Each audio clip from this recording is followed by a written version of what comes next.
بسم اللہ الرحمن الرحیم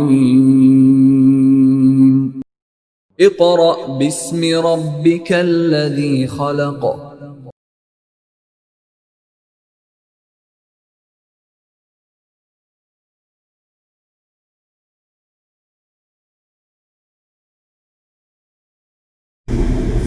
اعوذ باللہ من الشیطان الرجیم بسم اللہ الرحمن الرحیم۔ معزز سامعین، طلباء و طالبات، جیسا کہ باب صوم کے آغاز میں ہم نے پاک پیغمبر صلی اللہ علیہ وآلہ وسلم کے اخلاق کے بارے میں بات کی، اس کے بعد دوسرے حصے میں ہم نے صبر و تحمل کے بارے میں پڑھا۔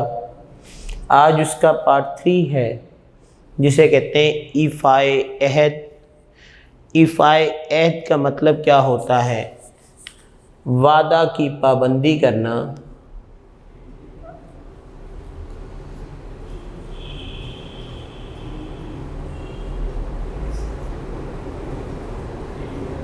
یعنی وعدہ پورا کرنا۔ اگر کسی سے آپ نے کوئی وعدہ کیا ہے، اس کو آپ پورا کرتے ہیں، عین وقت کے مطابق پورا کرتے ہیں، تو ایفائے عہد کہلاتا ہے۔ ویسے عہد جو لفظ ہے یہ معاہدے سے نکلا ہے۔ عہد جو لفظ ہے یہ بیٹا معاہدے سے نکلا ہے۔ اور معاہدہ کس کو کہتے ہیں؟ کہ جو انسان ایک دوسرے کے درمیان اللہ کی قسمیں کھا کر کرتے ہیں، اسے معاہدہ کہا جاتا ہے۔ یعنی جس میں گواہی اللہ کی ہوتی ہے اسے معاہدہ کہا جاتا ہے۔ اسی لیے ہمیں کوئی بھی معاہدہ کرتے ہوئے اس کے بارے میں یہ خیال رکھنا چاہیے کہ معاہدے کے بارے میں اللہ تعالیٰ نے قرآن مجید میں بہت ہی احکامات فرمائے ہیں۔ اسی لیے آج کا جو ہمارا ٹاپک ہے یہ ہماری معاشرتی زندگی کے لیے بڑی اہمیت کا عمل ہے۔ وہ اہمیت کیا ہے؟ کہ کسی سے جو وعدہ یا قول و قرار کیا جائے اس کو پورا کرنا وعدے کی پابندی یا ایفائے عہد کہلاتا ہے۔ یہ اللہ تعالیٰ کی ایک صفت ہے اور سچے لوگوں کی علامت بھی ہے۔ اللہ تعالیٰ نے اس کے بارے میں بار بار یہ بات فرمائی، لا یخلف اللہ المیعاد، اللہ تعالیٰ وعدے کی خلاف ورزی نہیں کرتا۔ مطلب اللہ تعالیٰ وعدوں کو پورا کرتا ہے۔ وَلَن يُخْلِفَ اللَّهُ وَعْدَهُ، اللہ تعالیٰ ہرگز اپنے وعدے کی خلاف ورزی نہیں کرتا۔ یعنی وعدہ کی پابندی اللہ تعالیٰ کی ایک صفت ہے، جیسے اس کی اپنی صفت ہے۔ وہ اپنے بندوں کو بھی وعدہ پورا کرنے کے بارے میں حکم دیتا ہے۔ اور اللہ تعالیٰ نے قرآن مجید میں سورہ بنی اسرائیل میں یہی بات فرمائی، وَأَوْفُوا بِالْعَهْدِ إِنَّ الْعَهْدَ كَانَ مَسْئُولًا، وَأَوْفُوا بِالْعَهْدِ، اور وعدہ پورا کیا کرو۔ ان العہد کان مسئولا، وعدے کے بارے میں پوچھا جائے گا۔ مطلب قیامت کے دن جو ہے وعدہ پورا کرنے کے بارے میں سوال و جواب ہوگا۔ اس سے مراد ہم ایک اور بھی چیز سمجھتے ہیں کہ اللہ تعالیٰ اپنے راست باز اور اچھے بندوں کی صفت یہ بتائی ہے کہ وہ ہمیشہ وعدوں کو پورا کرتے ہیں۔ لہذا وعدہ پورا کرنا یہ اچھے اور نیک لوگوں کی صفت ہے۔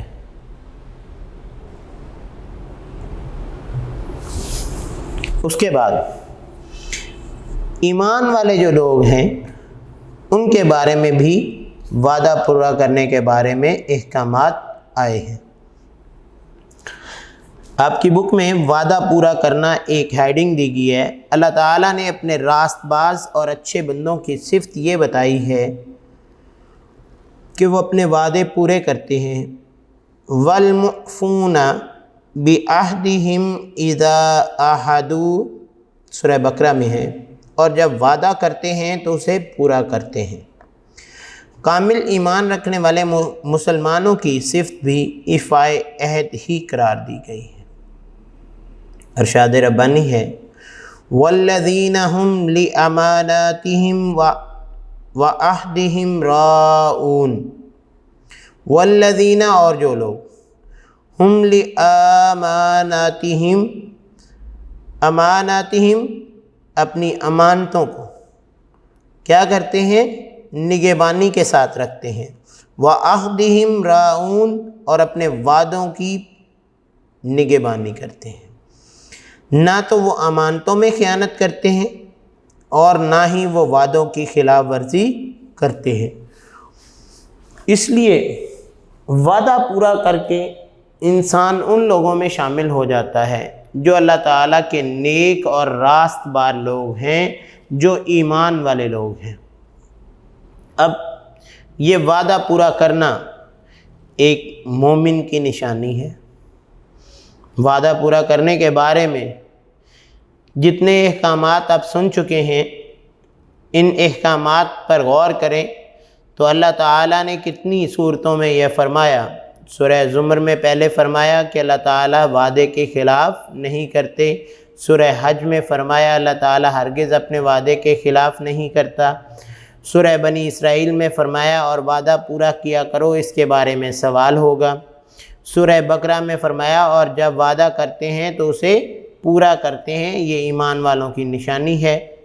اور سورہ مومنون میں فرمایا کہ اور وہ جو اپنی امانتوں اور اپنے عہد و پیمان کی یعنی وعدوں کی نگہبانی کرتے ہیں وہی لوگ مومن ہیں۔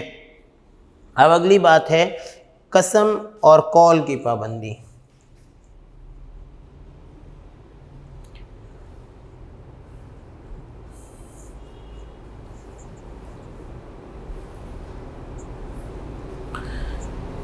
قسم کس کو کہتے ہیں؟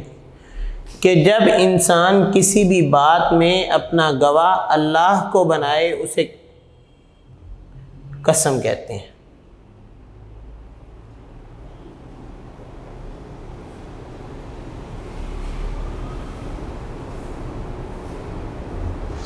اور قول کس کو کہتے ہیں؟ بات کو، جو بھی کوئی بات کرتا ہے۔ عہد میں نے ابھی شروع میں یہ بات ذکر کی، اس معاہدے کو بھی کہتے ہیں جو اللہ تعالیٰ کے نام کی قسمیں کھا کر بندے آپس میں کرتے ہیں۔ ارشاد ربانی ہے وَأَوْفُوا بِعَهْدِ اللَّهِ إِذَا عَاهَدتُّمْ وَلَا تَنْقُضُوا الْإِيمَانَ بَعْدَ تَوْكِيدِهَا اور اللہ کا نام لے کر جب تم آپس میں ایک دوسرے سے قول و قرار کرو تو اسے پورا کرو اور قسموں کو پکا کر کے توڑا نہ کرو۔ یعنی اگر آپ کسی سے بات کرتے ہیں، کوئی آپ نے اس میں اللہ تعالیٰ کی گواہی نہیں کی لیکن آپ اس بات کو پورا کریں، یہ اللہ کا حکم ہے۔ لیکن دوسری طرف کیا ہے کہ جب آپ آپس میں ایک معاہدہ کر لیتے ہیں جس میں آپ اللہ کو گواہ بنا لیتے ہیں تو اسے قسم کہتے ہیں، اور جب تم قسم دے دو تو اسے توڑا نہ کرو۔ قرآن پاک میں عہد کی پابندی کے ساتھ ساتھ عقد کی پابندی کا بھی ذکر کیا گیا ہے۔ عقد کس سے کہتے ہیں؟ جس کی جمع عقود ہے، آپ کے وعدے یا قرار، جو آپ قول جو بات کرتے ہیں، اپنی بات۔ ہم اکثر بات کہتے ہیں فلاں بندہ اپنی بات کا بڑا پکا ہے، وہ اپنی زبان سے کبھی نہیں پھرتا، مطلب کہ وہ اپنے قول و قرار کا بہت زیادہ خیال رکھنے والا ہے۔ اسی لیے اللہ تعالیٰ نے سورہ مائدہ میں کیا فرمایا؟ یا ایہا الذین آمنوا اوفوا بالعقود، اے مومنو اپنے قراروں کو پورا کرو، اپنے وعدوں کو پورا کرو۔ لہذا اللہ تعالیٰ مومنین کو وعدوں کو پورا کرنے کا حکم بھی دیتے ہیں۔ اب ابھی میں نے لفظ ایک بولا تھا عقد، جو کہ واحد ہے اور اس کی جمع کیا ہے؟ عقود۔ اور قرآن مجید میں العقود کا ورڈ آیا ہے، یہ لفظ جو ہے یہ اس کی جمع ہے۔ اس کا مطلب کیا ہوتا ہے؟ گرہ لگانا۔ گرہ لگانے سے مراد کسی چیز کو باندھ دینا، یعنی کسی چیز پر پکے ہو جانا۔ اب انسان لین دین کرتا ہے، اس میں آپ کسی سے وعدہ کر لیتے ہیں، کسی بات پر اس سے معاہدہ کر لیتے ہیں، تو تحریری اور زبانی وعدوں کا خیال رکھنا۔ یہ کیا ہے؟ یہ عقد ہے، وعدے کی پاسداری کرنا، وعدے کا پورا کرنا۔ تو یہ کیا ہے؟ آپ کی بک میں یہ شارٹ کویسچن بھی آپ کی ایکسرسائز میں آئے گا کہ عقد کے معنی کیا ہے؟ آپ نے لکھنا ہے عقد کے معنی گرہ لگانے سے کے ہیں، اس سے مراد لین دین اور معاملات میں اپنے وعدوں کا خیال رکھنا عقد کہلاتا ہے۔ اب یہ جو اتنی ہم نے باتیں پڑھی ہیں، ان میں سب سے اہم کیا ہے؟ ایفائے عہد۔ اس میں یہ آگے چھوٹے چھوٹے پوائنٹس آ رہے ہیں کہ جب آپ کوئی بات کرتے ہیں، کوئی وعدہ کرتے ہیں تو اس کی پابندی کرتے ہیں۔ جب کسی کے ساتھ کوئی معاہدہ کر لیتے ہیں جس میں اللہ کو گواہ بنا لیتے ہیں تو وہ قسم ہو جاتی ہے۔ اور ایمان والوں کی یہ نشانی ہے کہ وہ اللہ کو جب گواہ بنا لیں، کوئی قسم کھا لیں تو اسے کبھی توڑتے نہیں۔ اس کے بعد قول کی پابندی کہ اگر کوئی بات کر دیتے ہیں تو اس بات پر بھی وہ پکے رہتے ہیں، اس میں کسی قسم کی تبدیلی نہیں آنے دیتے، اس کا خیال رکھتے ہیں۔ تو یہ کیا ہے؟ یہ قول و قرار کی پابندی۔ اس کے بعد عقد کا مطلب میں نے ابھی آپ کو بتایا کہ گرہ لگانا۔ جب آپ کوئی بات کسی سے طے کر لیتے ہیں تو آپ اس پہ کیا کرتے ہیں؟ اکثر آپس میں آپ بات کرتے ہوئے وہ بات کرتے ہیں، آپ کہتے ہیں لاک کر دو، مطلب یہاں پہ بات روک دو۔ اب جو بات آپ نے کی ہے یہ اوکے۔ اب وہ لاک کرنے سے مراد کیا؟ آپ نے گرہ لگا دی۔ اب اس پر دونوں فریقین آپس میں کیا کریں گے؟ معاہدے کو پورا کریں گے، لہذا وہ کیا ہوگا؟ عقد۔ اسی لیے اللہ تعالیٰ نے قرآن مجید میں کیا کہا ہے کہ یا ایھا الذین آمنوا اوفوا بالعقود، اپنے عہدوں کو، اپنے وعدوں کو، اپنے عقود کو، عقد کو پورا کرو، اپنی کی ہوئی باتوں کو پورا کرو۔ اب اس کے بعد اگلی بات آتی ہے حسن عہد۔ حسن عہد سے کیا مراد ہے؟ آپ لوگوں کو اس بات کا خیال ہونا چاہیے کہ جیسے ایفائے عہد ہے ایسے حسن عہد ہے۔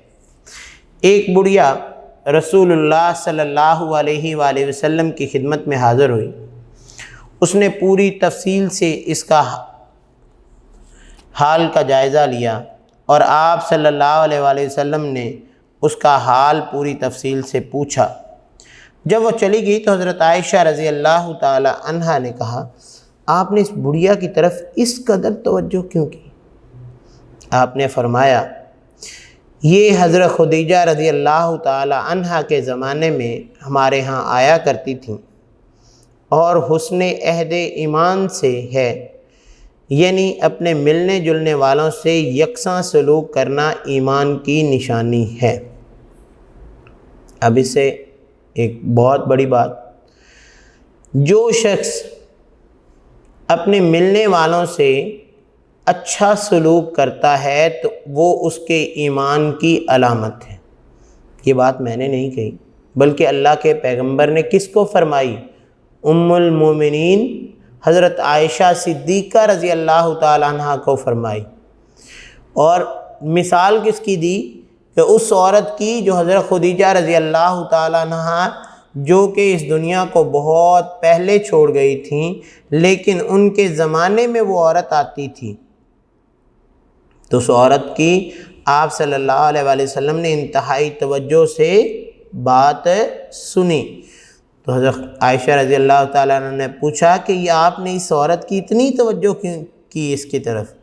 تو آپ نے اس کے ایمان کی نشانی کیا بیان کی کہ یہ حسن عہد ایمان سے ہے، یعنی اس کا اپنے ملنے جلنے والوں کے ساتھ برابر سلوک ہے، تمام لوگوں کو ان کی اہمیت کے مطابق یہ بات کرتی ہے۔ اس کے بعد ایفائے عہد دینداری کی علامت۔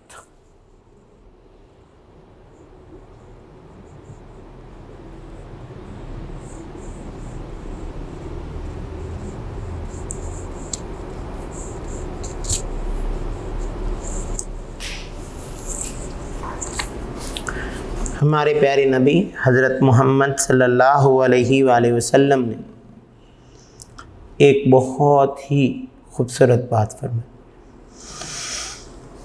جب اللہ تعالیٰ کے اتنے احکام آئے وعدہ کو پورا کرنے کے بارے میں، تو اللہ کے پیغمبر نے فرما دیا لا دین لمن لا عہد لہ، لا دین کوئی دین نہیں ہے، لمن لا عہد لہ جو اپنے وعدے کو پورا نہیں کرتا، یعنی جو شخص اپنے وعدے اور قول و قرار کا خیال نہیں رکھتا اس میں دین نہیں ہے۔ اب اس سے کیا مراد ہے کہ وعدے کا پورا کرنا دیندار ہونے کی ایک بہت بڑی علامت ہے، اور اس کے خلاف ورزی کرنا دین میں کمزوری کی علامت ہے۔ اب اس صورت میں عہد یا عقد وہ قول و قرار ہے جو بندہ اللہ سے کرتا ہے یا بندہ بندے سے کرتا ہے۔ اب دو چیزیں، ایک انسان جو اللہ تعالیٰ سے وعدہ کرتا ہے وہ اس کا قول و قرار ہے، دوسری چیز جو انسان کسی انسان سے وعدہ کرتا ہے وہ اس کا قول و قرار ہے۔ لہذا ان دونوں صورتوں پر اسے پابند رہنا بہت ضروری ہے، کیونکہ ایک وعدے کو پورا کرنا اللہ اور دوسرا بندے کے وعدے کو پورا کرنا بندے کا حق ہے، اور حقوق کی اس ادائیگی کا نام دین ہے۔ جو ان کو پورا نہیں کرتا اللہ کے پیغمبر کی حدیث کے مطابق وہ دین بھی نہیں رکھتا، یعنی ایک کامل ایمان رکھنے والے شخص کی سب سے بڑی نشانی اس کا وعدے کو پورا کرنا ہے۔ اور جو شخص اپنے خالق و مالک سے کیے ہوئے اپنے وعدے پورے نہیں کرتا وہ دین کی روح سے محروم رہتا ہے، یعنی اس میں دین نہیں ہے، کیونکہ اللہ کے پیغمبر نے فرمایا لا دین لمن لا عہد لہ، اس شخص میں دین نہیں ہے جو وعدہ پورا نہیں کرتا۔ لہذا وعدے کو پورا کرنے کے بارے میں ہمیں اللہ تعالیٰ نے جتنے احکام دیے ہیں ان کو پڑھنے سے ہمارے ایمان میں تازگی آئے گی، اور ہمارا جی چاہے گا کہ ہم بھی اپنے کیے ہوئے وعدوں کو پورا کریں۔ اور جب انسان اپنے کیے ہوئے وعدوں کو پورا کرے گا تو وہ انسان کیا ہوگا؟ وہ ایک کامل ایمان والا انسان ہوگا۔ لہذا یہ تھے ہمارے ایفائے عہد کے چند احکامات جو اللہ اور اس کے رسول نے ہمیں بھیجے، کہ اللہ تعالیٰ نے اس کے بارے میں ہمیں قرآن مجید میں کتنی جگہ حکم فرمایا ہے کہ سب سے پہلے سورہ زمر میں کہ اللہ تعالیٰ وعدے کی خلاف ورزی نہیں کرتا، دوسرے نمبر پہ اللہ تعالیٰ نے سورہ حج میں فرمایا اللہ تعالیٰ ہرگز اپنے وعدوں کی خلاف ورزی نہیں کرتا، تیسرا اللہ تعالیٰ نے بنی اسرائیل سورہ بنی اسرائیل میں فرمایا اور وعدہ پورا کرو، بے شک قیامت کے دن وعدہ پورا کرنے کے بارے میں پوچھا جائے گا۔ چوتھی جگہ سورہ بقرہ میں اللہ تعالیٰ نے فرمایا اور جب وعدہ کرتے ہیں تو اسے پورا کرتے ہیں وہی لوگ مومن ہیں، یعنی ایمان والوں کی نشانی بیان کی۔ پانچواں سورہ ماعون میں اللہ تعالیٰ نے فرمایا کہ اور جو لوگ اپنی امانتوں اور اپنے عہد و پیمان کی نگہبانی کرتے ہیں، مطلب جو اپنے وعدوں کو پورا کرتے ہیں اور جو اللہ تعالیٰ نے اور بندوں نے اس کی طرف اپنی امانتیں بھیجی ہیں ان امانتوں کا خیال رکھتے ہیں۔ تو اللہ تعالیٰ نے امانتوں کے بارے میں بھی تو حکم فرمایا نا کہ لا تخونوا اماناتکم، اور اپنی امانتوں میں بھی خیانت نہ کرو اور اللہ کی امانتوں میں بھی خیانت نہ کرو۔ تو لہذا جو شخص وعدہ پورا نہیں کرتا وہ اللہ تعالیٰ کی امانتوں میں خیانت کرتا ہے۔ اس کے بعد چھٹی جگہ پہ اللہ تعالیٰ نے سورہ نحل میں فرمایا اور اللہ کا نام لے کر جب تم آپس میں ایک دوسرے سے قول و قرار کر لیتے ہو، یعنی وعدہ کر لو، تو اسے پورا کرو اور قسموں کو پکا کر کے توڑا نہ کرو۔ ساتویں جگہ اللہ تعالیٰ نے سورہ مائدہ میں فرمایا کہ اے مومنو اپنے قراروں کو پورا کرو، یعنی اپنے وعدوں کو پورا کیا کرو۔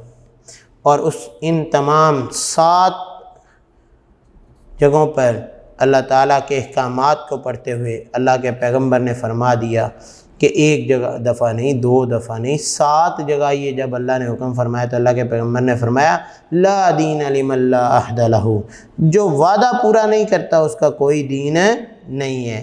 تو سب سے پہلے تو بیٹا ہمیں یہ سلیبس کے ساتھ ساتھ اپنا بھی جائزہ لینا چاہیے کہ ہمارا دین کتنا ہے، ہم وعدوں کو کتنا پورا کرتے ہیں، اور اگر ہم وعدوں کو پورا کرنے والے ہیں تو کیا ہم وعدہ جو پکی قسمیں ہیں وہ تو پوری کرتے ہیں، لیکن اگر کسی کو کہہ دیا کل میں تمہیں ملنے آؤں گا، یہ آپ نے اپنا کال کر دیا، اپنی بات کر دی، لیکن اس کو پورا نہیں کرتے، کل اپنے کاموں میں نکل گئے۔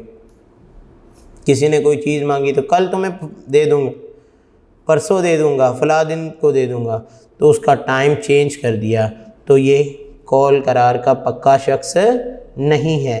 لہذا یہ ایماندار ہونے کی علامت کیا ہے کہ جو شخص اپنے وعدوں کو پورا کرتا ہے وہ ایک ایماندار شخص ہے، جو اپنے وعدے پورے نہیں کرتا اس کا کوئی دین نہیں ہے۔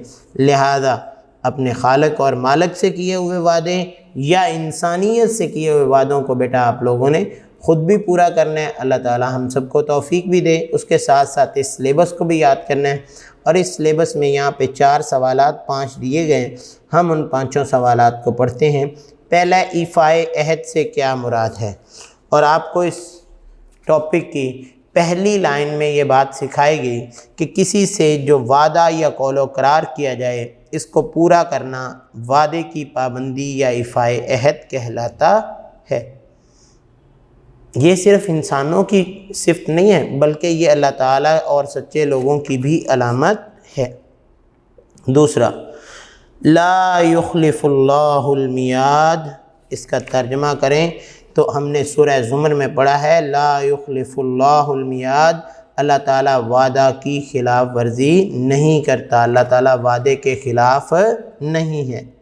اور تیسرا سوال ہے وَأَوْفُوا بِالْعَهْدِ ان العہد کان مسئولا، اور وعدے کو پورا کیا کرو۔ یہ اللہ تعالیٰ نے کس میں فرمایا تھا؟ ہاں جی، سورہ بنی اسرائیل میں، وعدہ پورا کیا کرو۔ قیامت کے دن اس کے بارے میں پوچھا جائے گا، یعنی یہ نہیں کہ آپ سے نماز کے بارے میں سوال ہوگا، زکوٰۃ کے بارے میں، حج کے بارے میں، یہ سوالوں کے ساتھ ساتھ یہ بھی پوچھا جائے گا فلاں شخص سے وعدہ کیا تھا، پورا کیا تھا، فلاں شخص کو آپ نے زبان دی تھی، آپ نے پوری کی تھی۔ تو لہذا یہ کیا ہے، وعدے کے بارے میں اللہ تعالیٰ نے قرآن مجید میں حکم دیا ہے کہ وعدہ پورا کرو، قیامت کے دن اس کے بارے میں سوال کیا جائے گا۔ عقد کے معنی کیا ہیں، میں نے آپ لوگوں کو بیٹا بتایا۔ عقد لفظ جو ہے جس کی جمع عقود ہے، اس کا مطلب ہوتا ہے گرہ لگانا، کسی چیز کو باندھ دینا، جسے ہم کہتے ہیں لاک کر دینا۔ یہ بات یہاں پہ پکی ہو گئی۔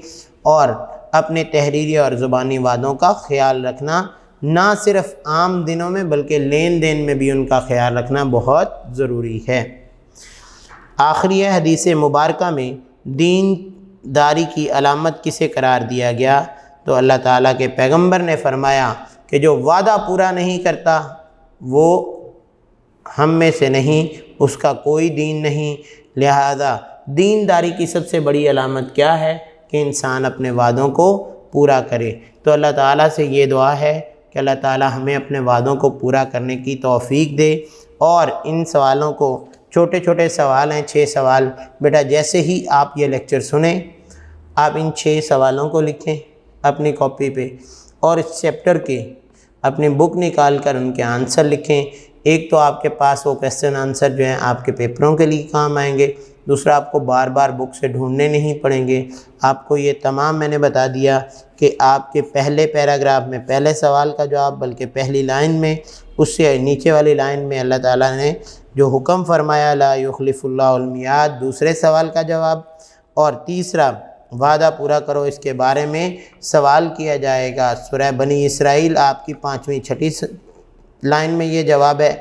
عقد جو ہے آپ کے صفحہ نمبر 22 کی پہلی لائن جو ہے عقد کے معنی گرہ لگانے کے ہیں، اور اس سے مراد دین، لین دین اور معاملات میں تحریری اور زبانی وعدوں کا خیال رکھنا۔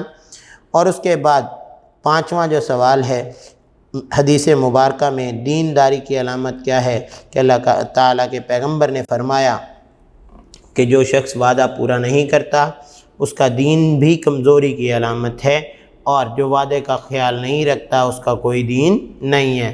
لہذا ہمیں وعدے کی پاسداری کرنی چاہیے، کیونکہ ہمارے پیارے پیغمبر حضرت محمد صلی اللہ علیہ وآلہ وسلم کے نقش قدم پر چل کر ہم تمام وعدوں اور قول و قرار کی پابندی کریں، تاکہ ہمارے پیارے نبی صلی اللہ علیہ وآلہ وسلم کی طرح اللہ تعالی ہم میں بھی وہ صادق اور امین ہونے والا جو جذبہ ہے وہ پیدا کر دے، اور ہم بھی آپ صلی اللہ علیہ وآلہ وسلم کی اس صفت کو اپناتے ہوئے قیامت کے دن اگر اللہ تعالیٰ کو یہ صفت پسند آ جائے تو اللہ تعالیٰ ہمیں جنت سے نواز دیں۔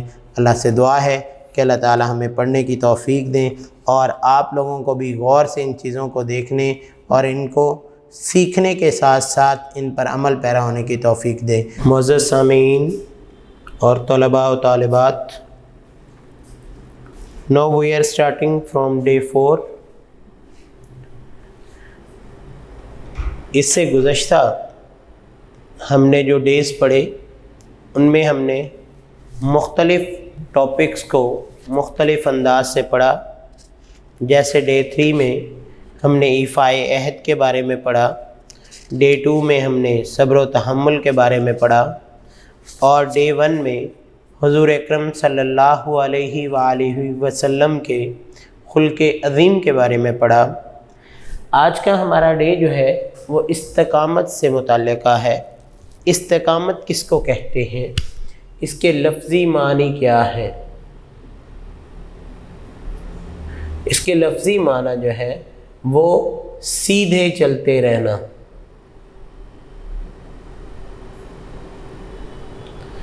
اس کے لفظی معنی کیا ہے؟ سیدھے چلتے رہنا۔ اگر ہم قرآن و سنت کے لحاظ سے اس کا مفہوم دیکھیں تو اس کا مطلب ہے کسی بات کو حق مان لیا جائے اور پھر اس پر انسان مستقل مزاج ہو جائے، پکا ہو جائے، قائم ہو جائے۔ مشکلات پیش آئیں، مخالفتیں ہوں، کوئی تکلیف دے، سب کچھ صبر کے ساتھ برداشت کریں، لیکن حق بات سے منہ نہیں موڑنا۔ اگر آپ نے ایک بات یقین کر لیا، اب جیسے ایک مسلمان ہونے کی حیثیت سے ہم کہتے ہیں اللہ ایک ہے، اور حضرت محمد صلی اللہ علیہ وآلہ وسلم جو ہے وہ اللہ کے آخری پیغمبر ہیں۔ کوئی انسان جب اس بات کو تسلیم کر لے، اس پر جتنی مرضی کائنات کی مشکلات آ جائیں، وہ اس بات سے اپنے آپ کو ہٹائے مت، روگردانی مت کرے، بلکہ ثابت قدم رہے، تو پھر کیا ہے، اللہ تعالیٰ اس کا بدلہ اس کو عطا کریں گے۔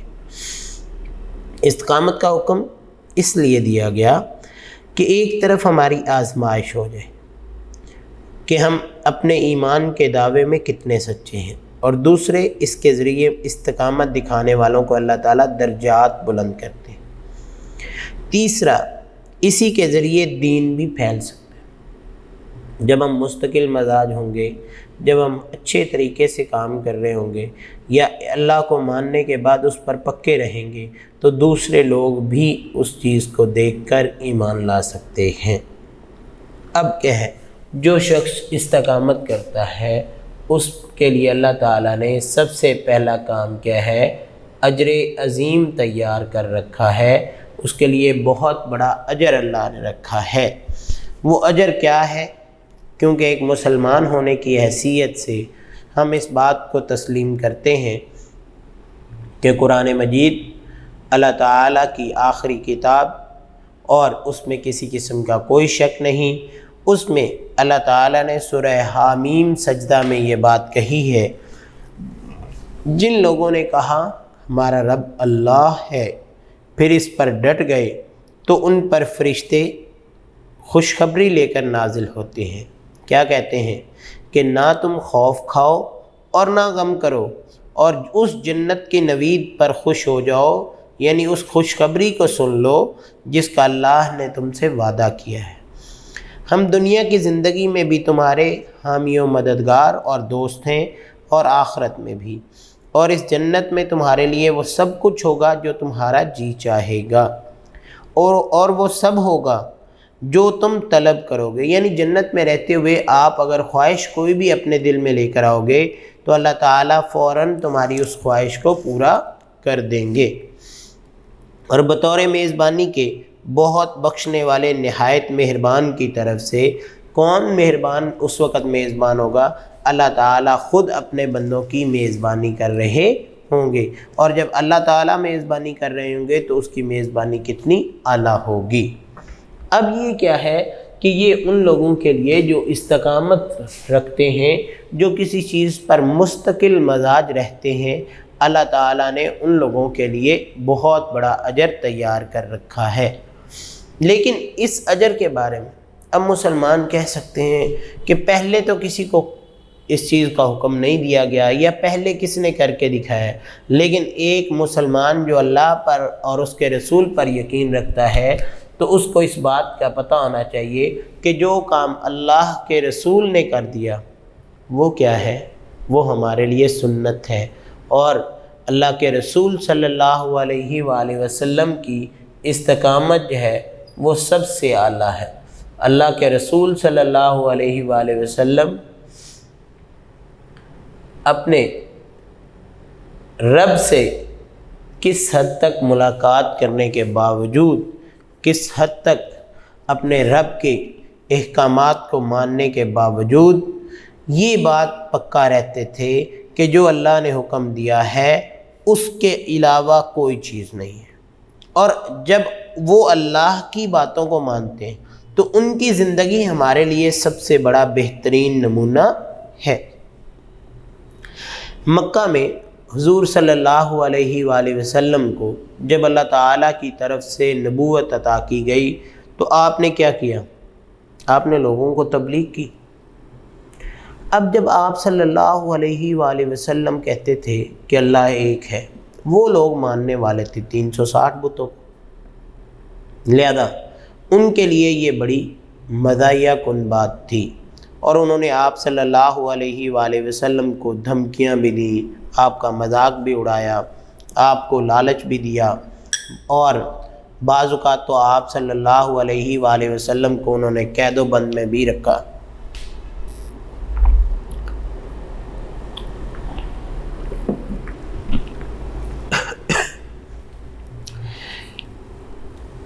اس طرح آپ صلی اللہ علیہ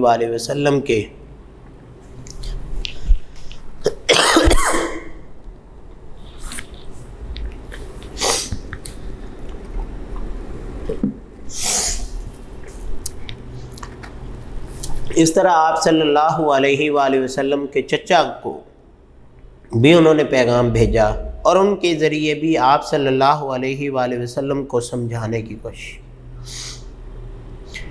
رسول اللہ صلی اللہ علیہ وآلہ وسلم نے اس وقت جو بات فرمائی وہ آج تک ہمارے لیے عیاں ہے. وہ کون سی بات؟ آپ صلی اللہ علیہ وسلم نے فرمایا کہ اگر یہ لوگ میرے دائیں ہاتھ پر سورج اور بائیں ہاتھ پر چاند رکھ دیں پھر بھی میں اللہ کے اس دین کی تبلیغ کرنے سے باز نہیں آؤں گا. اور غزوہ بدر میں بھی آپ صلی اللہ علیہ وآلہ وسلم کے پاس تھوڑے سے فوجی تھے، لیکن آپ نے کیا کیا؟ آپ نے کفار کا ڈٹ کر مقابلہ کیا، اور اللہ تعالیٰ نے ایسے تمام موقعوں پر آپ صلی اللہ علیہ وآلہ وسلم کی مستقل مزاجی کی وجہ سے آپ کو فتح عطا فرمائی. اسی طرح صلح حدیبیہ کے موقع پر بھی، اب حدیبیہ کے موقع پر استقامت کا آپ نے بے مثال مظاہرہ کیا. غزوہ تبوک میں بھی آپ صلی اللہ علیہ وآلہ وسلم انتہائی استقامت سے کام لیا. یہ آپ صلی اللہ علیہ وآلہ وسلم کی زندگی کی مثالیں ہیں کہ آپ نے کن کن موقعوں پر مستقل مزاجی سے کام لیا، اور کفار نے جتنی مرضی آپ پر تہمتیں لگائیں، جتنے مرضی انہوں نے ہتھ کنڈے استعمال کیے، ان سب چیزوں نے آپ صلی اللہ علیہ وآلہ وسلم کو اپنے مقصد سے پیچھے نہ ہٹایا۔ رسول اللہ صلی اللہ علیہ وآلہ وسلم ایک پہاڑ کی طرح ان مخالفتوں اور آزمائشوں کے طوفان کے سامنے اپنی جگہ پر ڈٹے رہے، مقابلہ کیا اور قائم رہے۔ اس کے بعد بیٹا شروع ہو جاتی ہے کہ رسول اللہ صلی اللہ علیہ وآلہ وسلم کی استقامت کی مثالیں سننے کے بعد صحابہ اکرام رضی اللہ تعالی عنہما نے بھی استقامت پر عمل کیا۔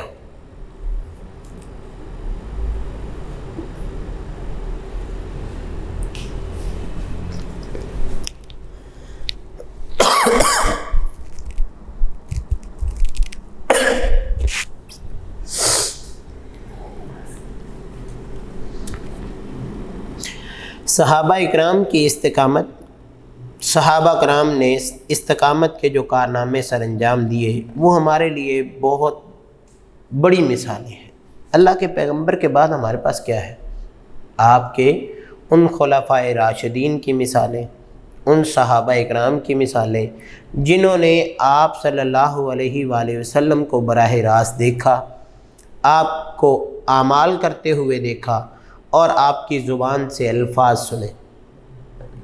حضرت خباب بن الارت کہتے ہیں کہ ایک دفعہ ہم نے اپنی مصیبتوں کا حال بیان کر کے حضور صلی اللہ علیہ وآلہ وسلم سے درخواست کی تو رسول اللہ صلی اللہ علیہ وآلہ وسلم نے فرمایا کہ تم سے پہلے لوگوں میں بھی ایسا ہوا کہ ایک آدمی کو زمین میں گاڑ دیا گیا، اسے آرے سے چیر کر 2 حصوں میں تقسیم کر دیا گیا مگر وہ ثابت قدم نہیں۔ لوہے کی کنگھیوں سے کسی کا گوشت کھینچ کر اتار دیا گیا، لیکن پھر بھی وہ اپنے دین سے نہ ہٹا۔ اور ہم اکثر جو ہے یہ بات سنتے رہتے ہیں کہ حضرت بلال رضی اللہ تعالیٰ عنہ آپ صلی اللہ علیہ وآلہ وسلم کی انتہائی محترم اور معزز صحابی، جب وہ کفار کی قید میں تھے اور ایمان لے آئے تو وہ لوگ کیا کرتے تھے؟ وہ لوگ انہیں گرم کوئلوں پر لٹا دیتے تھے، ان پر مختلف اذیتیں لاگو کرتے تھے، لیکن انہوں نے اسلام کی اس دولت کو نہ چھوڑا جو اللہ تعالیٰ نے ان کے دل میں پیدا کر دی۔ جس طرح حضرت خبیب کو سولی پر لٹکایا گیا، پھر تلوار کے جو آگے کونا ہوتا ہے اس سے ان کو تنگ کرتے گئے، تکلیفیں دیتے گئے۔